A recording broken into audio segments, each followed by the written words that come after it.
শকুনি ছিলেন গান্ধার রাজ্যের রাজকুমার রাজা সুবলের 100তম তথা কনিষ্ঠতম সন্তান।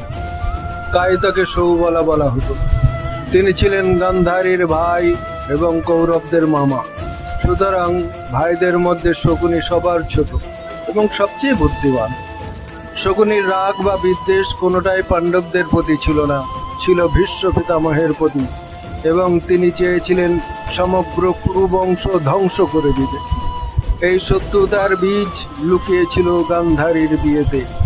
এই গান্ধার রাজ্যের রাজকুমারী গান্ধারী, পিতা মহারাজ সুবল ও মাতা রাজরানী সুধর্মা। তখন গান্ধারী ছোট্ট। রাজ জ্যোতিষী তার কুষ্ঠি থেকে বললেন, রয়েছে বৈধব্য যোগ। গান্ধারীর প্রথম স্বামীর আয়ু হবে সীমিত, কিন্তু দ্বিতীয় স্বামীর আয়ু হবে দীর্ঘায়ু। খণ্ডন করা দরকার। তাই সুবল রাজ সতর্কতার সঙ্গে গান্ধারীর বিয়ে দেন এক ছাগলের সাথে। এরপর সেই ছাগলটিকে বলি দেওয়া হয়। এরপর কিছুদিন পরেই স্বয়ং ভীষ্ম ধৃতরাষ্ট্রের সঙ্গে গান্ধারীর বিবাহ প্রস্তাব নিয়ে গান্ধার রাজ্যে পৌঁছান। আর সুবল দেরি না করে সেই প্রস্তাবে সম্মতিও দেন। তিনি ভেবেছিলেন এই বিয়ের প্রস্তাবটি আসবে সুদর্শন রাজকুমার পাণ্ডুর পক্ষ থেকে, যিনি কৌরবদের রাজা হতে চলেছেন। ধৃতরাষ্ট্র বয়সে বড় হলেও অন্ধত্বের কারণে রাজ সিংহাসনের অধিকার পাননি। যাই হোক, সুবল রাজের আদেশ রাগে অভিমানে গান্ধারী মেনে নেন।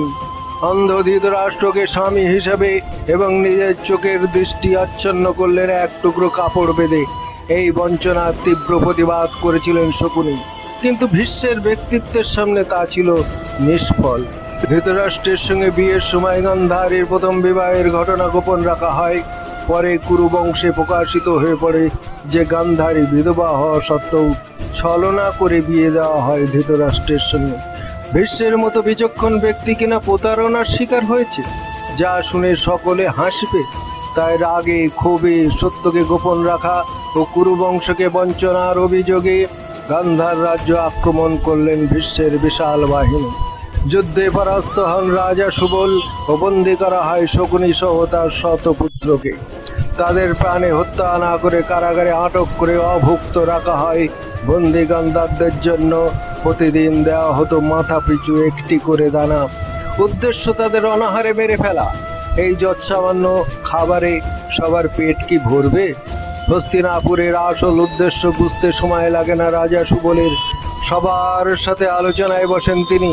শেষে ঠিক হয় সবার খাবার একত্রিত করে একজনকে খাওয়ানো হবে, আর বেঁচে থাকা সেই মানুষটির পরবর্তী জীবনের লক্ষ্য হবে একটাই, হস্তিনাপুরের ধ্বংস। শত ভাইদের মধ্যে সবার ছোট ছিলেন শকুনি, আর ছিলেন চালাক ও সবার চেয়ে। তাকেই এই কাজের জন্য নির্বাচন করা হয়, বাঁচিয়ে রাখা হয় তাকেই। শত ভাইরা সবাই একে একে মারা যায়, আর তাদের দেহের মাংস খেয়ে বাকিরা জীবন নির্বাহ করতে থাকে।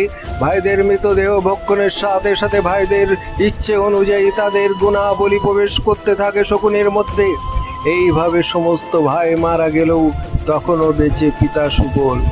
মৃত্যুমুখে গান্ধার রাজ সুবল একদিন একটা মোটা লাঠি দিয়ে শকুনের পায়ে আঘাত করে গোড়ালি ভেঙে দেন এবং মনে করিয়ে দেন, সৌবালা, এখন থেকে তুমি খুঁড়িয়ে খুঁড়িয়ে হাঁটবে, আর প্রত্যেকবার খুঁড়িয়ে হাঁটার সময় তোমাকে মনে করিয়ে দেবে কৌরবরা ও ভীষ্ম আমাদের প্রতি কি ভীষণ অন্যায় করেছে, যার কোনো ক্ষমা নেই।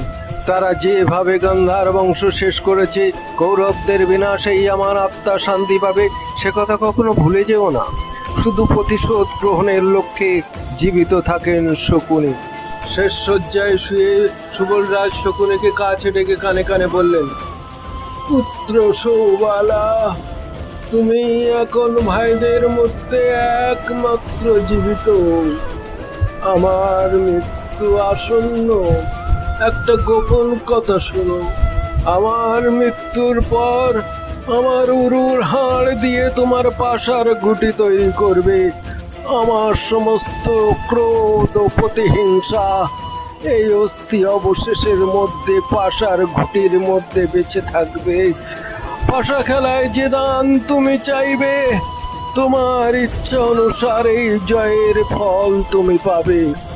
লোকে একে কপট উপায় বলবে, কিন্তু তাতে কান দিও না, কারণ এই গুপ্ত কথা কেউ জানবে না। তুমি এখান থেকে মুক্তি পেলে তোমার ভাগ্নে দুর্যোধনের সঙ্গে যোগাযোগ করে কৌরবদের পক্ষে মিলিত হবে। ভবিষ্যতে এই পাশা খেলার সাহায্যেই তুমি কুরু বংশের ধ্বংসের কারণ হবে। তুমি এই লক্ষ্য থেকে কখনো বিচ্যুত হও না। এরপর ইতিহাস সাক্ষী শকুনি হয়ে উঠলেন মহাভারতের প্রধান খলনায়ক। প্রতিশোধ স্পৃহায় জ্বলতে থাকা শকুনি এসে উঠলেন দিদি গান্ধারের কাছে। ধূর্ত শকুনি বুঝলেন দুর্যোধন মূর্খ এবং গোয়ার, তাকেই তিনি ব্যবহার করলেন নিজের চালের দান স্বরূপ। শকুনির লক্ষ্য ছিল কৌরব পাণ্ডবদের লড়িয়ে দিয়ে পূর্ব বংশ ধ্বংস করে দেওয়া।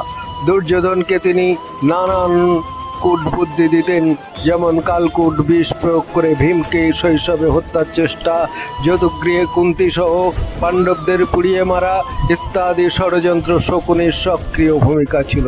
দুর্যোধনদের মাধ্যমে পাশা খেলায় পাণ্ডবদের আমন্ত্রণ জানায় এবং যুধিষ্ঠির এই খেলায় প্রথম রাজ্যপাট, পরে স্ত্রী দ্রৌপদীকে বাজি রেখে হেরে যান। শুধুমাত্র পাশার চাল চেলে একটা বড় সাম্রাজ্যকে নিজের কুক্ষিগত করা মুখের কথা নয়। এই পাশা খেলার আসরই হলো কুরুক্ষেত্রের যুদ্ধের সূত্রপাত। পাশা খেলায় হেরে যাওয়ার ফলে শর্ত সাপেক্ষে তিনি পাণ্ডবদের 12 বছরের নির্বাসন ও 1 বছরের অজ্ঞাতবাসে পাঠিয়েছিলেন।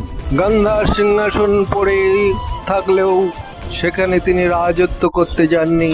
শকুনির 2 পুত্র ছিল, উলুক ও বিকাশুর। যুদ্ধ শুরু হবার আগে শকুনির পুত্র উলুক দুর্যোধনের দূত হিসাবে দুর্যোধনদের শিখিয়ে দেওয়া অভদ্র, অশ্লীল, নোংরা কথা পাণ্ডবদের গিয়ে শোনালেন। সহদেব শুনে ক্রোধান্বিত হয়ে শপথ নিলেন যে শকুনি তাদের পরিণতির সব নষ্টের মূল।